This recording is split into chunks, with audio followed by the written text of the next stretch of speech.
GJ spoken English channel එකත් සමගයි අදත් ඔබ රැඳිලා ඉන්නේ. මම සුපුරුදු පරිදි ගිහාන් ජයසුන්දර. අද මම ඔයගලන්ට කියලා දෙන්න යන්නේ slap කියන ක්‍රියාපදය කොහොමද භාවිතා කරන්න කියලා. slap. දැන් මේ slap එකක් කියලා කියන්නේ slap කරනවා කියලා කියන්නේ කනේ පාරක් ගහනවා කියන අදහස. කම්බුල් පාරක් ගහනවා කියන්නේ අපේ අතේ අත්ලෙන් පහර දීම. ඒක තමයි ස්ටැප් එකක් ගහනවා කියලා කියන්නේ. ස්ටැප් කරනවා කියන්නේ මොකද්ද? අපේ අතේ අත්ලෙන් පහර දීම. ඒතර ඒක කම්බුලට වෙන්න පුළුවන්, යම් තැනකට වෙන්න පුළුවන්. බලමු කොහොමද මේ ක්‍රියාපදය පාවිච්චි කරන්නේ වාක්‍යයන් වල කියලා.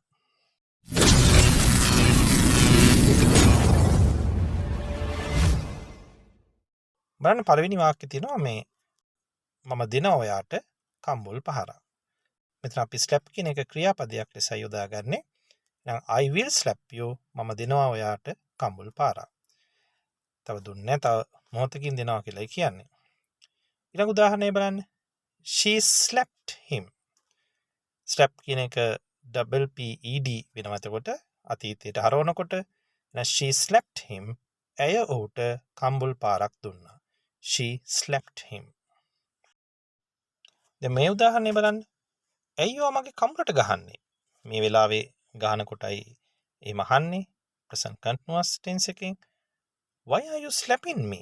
ඒතර slapping කියද්දි double P වෙලා තමයි ing එකතු වන්නේ ක්‍රියාපදයට. ඒතර why are you slapping me? ඉස්සෙල්ම එක ක්‍රියාවට ing යොදන්න ඕන. Why are you slapping me? ඇයි මගේ කම්බුලට ගහන්නේ? What did I do wrong? මොකද මං කරපු වැරද්ද? එහෙම අහන්න පුළුවන්. මම දෙන්නයි හදන්නේ ඔහුට කම්බුල් පාරක්. මොකද ඔයා කරන්න යන්නේ? මම දෙන්නයි හදන්නේ ඔහුට කම්බුල් පාරක්. I'm going to slap him. I'm going to slap him. Okay? දෙතන කවුරු හරි පිළමේ කැලමේට මොනවා හරි කියලා තියනවා කියලා. ඉතින් ඒක ආරංචි වෙලා ඒට කේන්ති ගිහිල්ලා වෙන්න පුළුවන්. ඉතින් එතකොට යා කියන්නේ මම දෙන්නයි හදන්නේ ඔහුට කම්බුල් පාරක් කියලා. I'm going to slap him කියලා කියනවා. ඇය නිතරම මගේ කම්මුලට ගහනවා. අනේ මන් දැයි කියලානේ. යාගේ වැඩේ මගේ කම්මුලට ගහනවා. යාට හරියට කේන්ති යනවා. යක්ෂණියක් වගේ. එහෙම සමහරට කවුරු හරි කියනවා. She always. එතකොට she එක් වචනයි සරල වර්තමාන කාලයේ මෙතන තියෙන්නේ. කාල වර්ගයේ. එතකොට she always slaps me. slap කියන ක්‍රියාපදයට ඒ શબ્දයක් යොදන්න ඕන. She always slaps me. හරි. ඊළඟ උදාහරණය බලන්න. ඔහු ඇයගේ කම්මුලට ගහලා තියෙනවා. He has slapped her. slap කියන එකට double PED එනවා. එතකොට past participle අවස්ථාවයි අතීත අවස්ථාවයි දෙකම slapped වෙනවා. එතකොට he has slapped her මේක present perfect වාක්‍යයක්. ඒ කියන්නේ ඇය ඔහුගේ කම්මුලට ගහලා තියෙනවා. එයා යාගේ කම්බුලට ගහලා තිනවනේ. ඕ එහෙමද? ඕ he has slapped her.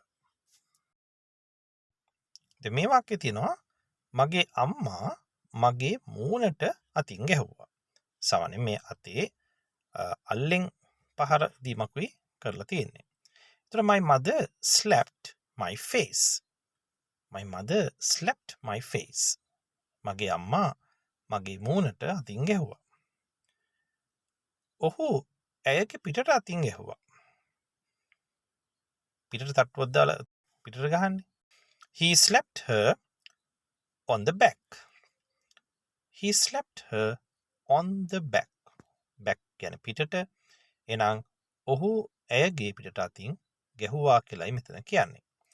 හරි එහෙනම් මම හිතනවා අදත් ඔබ දෙයක් ඉගෙන ගන්න ඇති කියලා.